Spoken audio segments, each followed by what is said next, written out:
Grandfather is suing the parent companies of MACYS and Sunglass Hut after he was wrongfully accused and arrested for robbery in Harris County in 2022. But that's just where the story begins. Fox 26's Anthony Antoine spoke with the victim's lawyer. He joins us now with those details. Anthony. Well, faulty facial recognition software is at the heart of this case. 61-year-old Harvey Eugene Murphy Jr., a grandfather, was taken to jail because the technology pinned him as the primary suspect for that robbery.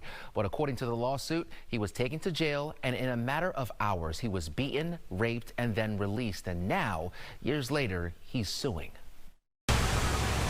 On January 22nd, 2022, this Sunglass Hut on West Gray in Houston was robbed by two armed men. The employees inside were threatened at gunpoint and taken to the back of the store while the suspects stole money and several pairs of glasses. Sunglass Hut may not have access to facial recognition software, and so the documents show that they took the video to MACYS, who then used his features to determine that he was the one that had robbed the MACYS before and identified him as Mr. Murphy and told Sunglass Hut. Daniel Duco, the lawyer for 61-year-old Harvey Eugene Murphy Jr., who is from Houston, says his client was in California at the time of the crime. Murphy Jr. eventually moved back to Texas for work in October of 2023. And he goes to the DMV to get his driver's license renewed. And the police officer comes from around the counter and puts handcuffs on him and arrests him. And that was the beginning of a life-changing ordeal. Murphy was taken to jail for multiple felony warrants for the robbery at the Sunglass Hut.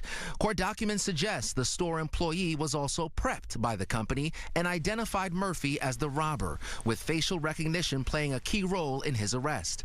Murphy gave officers his alibi. It checked out, and he was told he would be released. While he was being held in jail, he was going to use the restroom. He was beaten, sexually assaulted, raped. Because of the nature of the alleged crime, lawyers say Murphy Jr. was put alongside violent criminals. 3 men followed him to the bathroom and raped him with a shank pressed against his neck.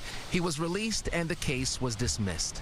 He is now suing the parent company of Sunglass Hut and MACYS for using the facial recognition software that led to his false imprisonment.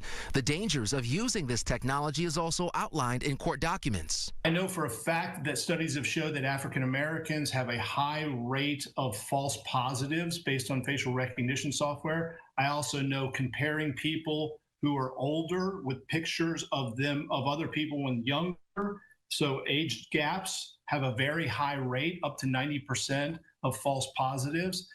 According to his lawyer, Murphy has long-standing physical and psychological injuries, and he is now coming forward to raise awareness and hopefully prevent this from happening to someone else. Now, I want to note here the Houston Police Department and Harris County is not named in this lawsuit. It's a long list of people here, and they're not one of them. Murphy's attorney also believes the parent companies for MACYS and Sunglass Hut are the real people at fault here, and they are suing for $10 million. We did our due diligence. I reached out to MACYS. They say, quote, "We have no comment on pending litigation."